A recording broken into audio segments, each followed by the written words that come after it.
Hindi kumbinsido ang ilang senador na kasong administratibo lamang ang isasampa sa kumpanyang nagmamay-ari ng lumubog na barkong MV Tricia Kirsten 3. Ayon kay Senador Raffy Tulfo, dapat sampahan na ito ng kasong kriminal. Nagpabalik si Luisa Erispe. Bakit walang criminal case against dito sa may-ari ng barko? Bakit administrative lang? It's just a slap on the wrist? Heck no. Hindi pwede. Yes, sir. Baka meron kayong pinagtatakpan dito.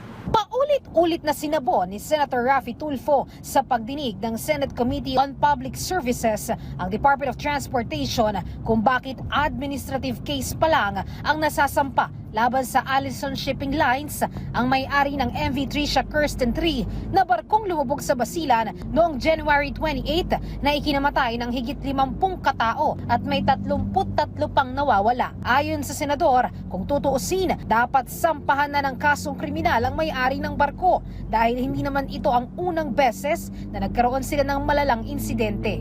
File a criminal case against Allison.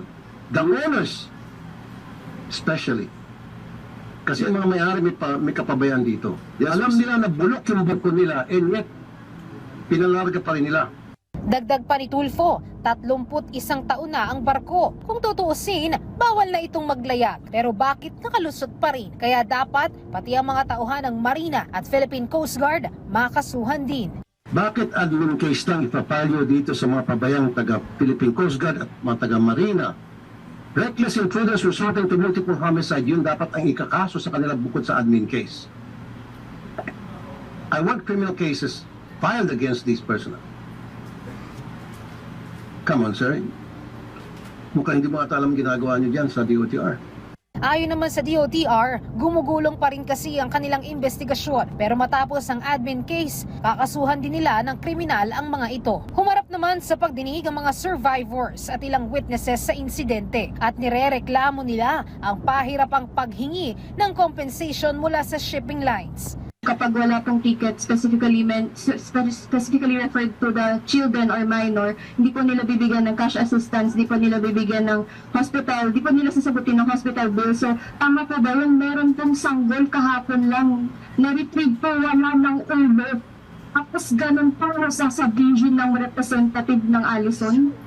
Dapat, kahit na yun ay aksidente talaga at lumubog yung barko at walang kapabayaan, kahit na walang kapabayaan, dapat binabayaran ang lahat ng biktima at survivors.